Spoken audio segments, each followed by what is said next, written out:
dari awal bahwa putusan Hakim Eman Sulaiman ini sangat-sangat tidak cermat dan tidak menyelesaikan masalah.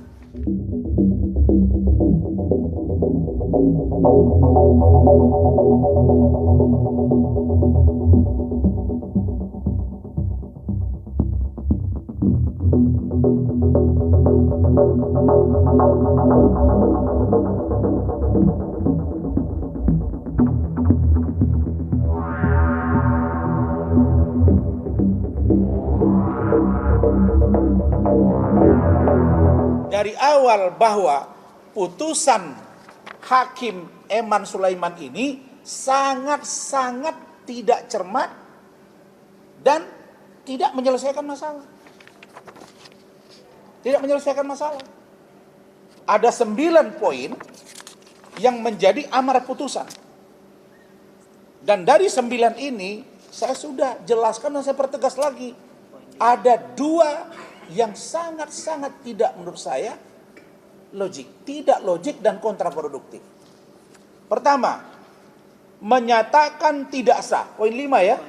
Menyatakan tidak sah segala keputusan atau penetapan yang dikeluarkan lebih lanjut oleh termohon yang berkenaan dengan penetapan tersangka atas diri pemohon oleh termohon. Apa urusannya? Hakim Eman Sulaiman sudah mengunci putusan berikutnya. Kak Elsa yang sudah beracara 40 tahun, saya 2015 sudah lanjut sampai sekarang, sudah hampir 9 tahun juga, bahkan hampir 10 tahun. Menurut saya, putusan ini sangat tidak logik. Bagaimana mungkin putusan yang sudah dibuat hari ini mengikat bagi yang berikutnya? Yang saya tahu final and binding iya. Apa logika hukumnya? Saya buka peraturan Mahkamah Agung nomor 4 tahun 2016 tentang larangan peninjauan kembali putusan pra peradilan. Di bab 2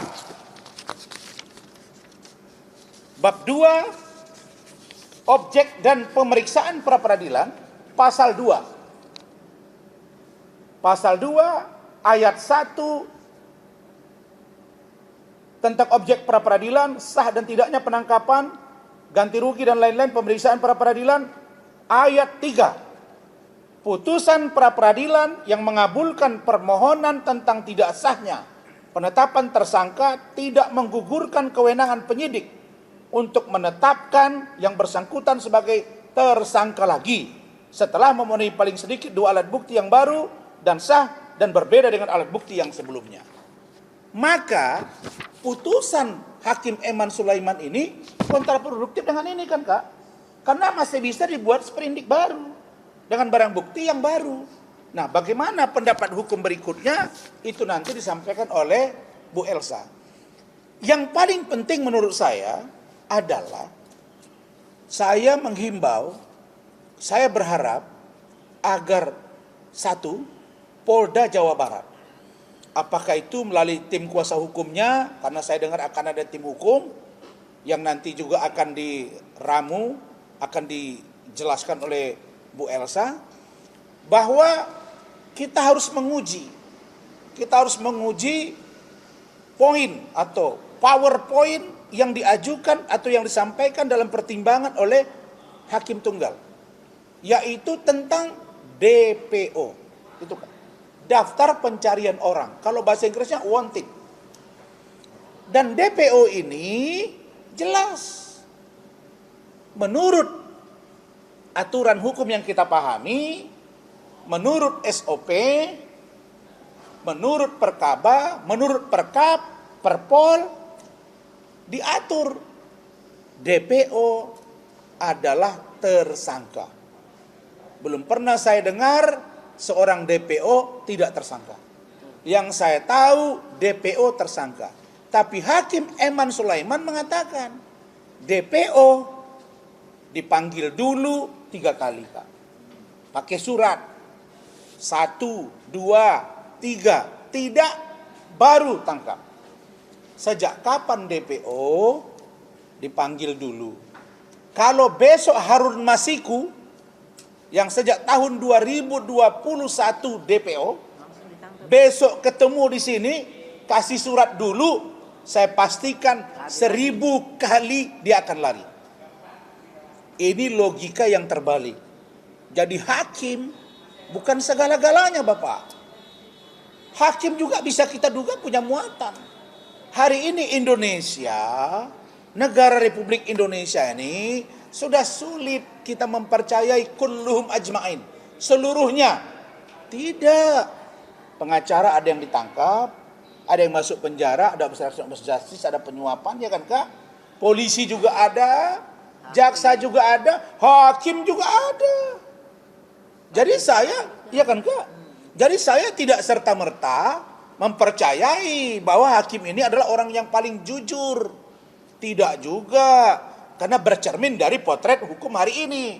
Tetapi karena ini kewenangan dari hakim, monggo.